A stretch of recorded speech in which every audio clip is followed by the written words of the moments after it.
મિત્રો, પ્રેમ, વંદન, જય શ્રી કૃષ્ણ, વાસુદેવ સર્વ.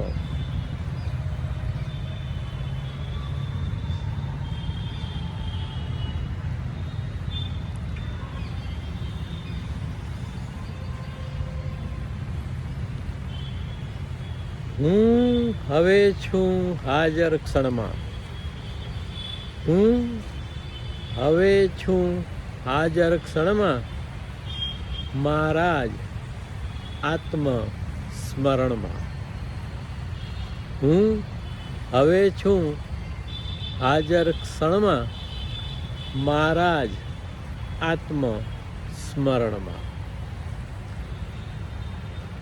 આ હું જ્યારે આત્મસ્મરણની અવસ્થામાં આવે છે ત્યારે એ ખરેખરો હું બની જાય છે. ખરેખરો હું એટલે રિયલ આઈ, જે પરમ તત્વમાંથી છૂટો પડ્યો છે તે હું.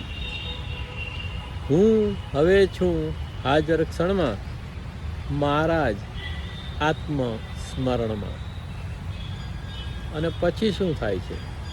આવી ઘટના બને તો પછી શું થાય છે કે સમયસર ને સમય પર, સમયસર ને સમય પર ના મન, બુદ્ધિ કે કરણમાં.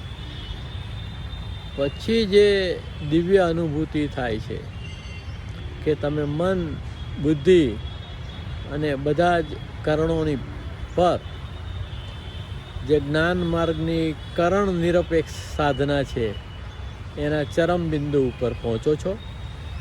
અને હું હવે છું હાજર ક્ષણમાં, મારા જ આત્મ સ્મરણમાં, સમયસર સમય પર, સમયસર સમય પર ના મન, બુદ્ધિ કે કરણમાં. તો મન, બુદ્ધિ, ચિત્ત, અહંકાર, ઇન્દ્રિયોથી પર જે એક અલૌકિક અવસ્થા છે, જે આપણું હોવાપણું છે, ચિદાનંદ રૂપ શિવોહમ શિવોહમ અવસ્થા છે, એ અવસ્થાની વાત છે. એ અવસ્થા સમય પરની અવસ્થા છે. આત્મસ્મરણની દરેક ક્ષણો તમારા દ્વિતીય શરીરનું ગઠન કરે છે અને એને સમયની કોઈ મર્યાદા નથી.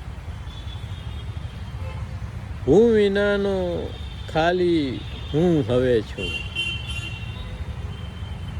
હું વિનાનો હવે ખાલી હું હવે છું. ના જીવનમાં ના મરણમાં, કે હું વિનાનો ખાલી હું હવે છું.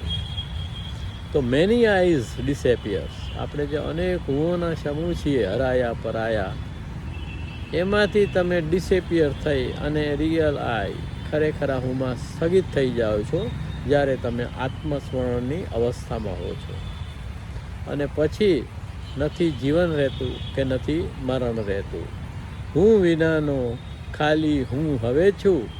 ના જીવનમાં ના મરણમાં, હું હવે છું હાજર ક્ષણમાં, મારા જ આત્મ સ્મરણમાં. કે અમથો અમથો હવે તરું છું. અમથો અમથો હવે તરું છું ચૈતન્ય કેરા આ ઝરણમાં. કે અમથો અમથો હવે તરું છું ચૈતન્ય કેરા આ ઝરણમાં. હું હવે છું હાજર ક્ષણમાં, મારા જ આત્મ સ્મરણમાં.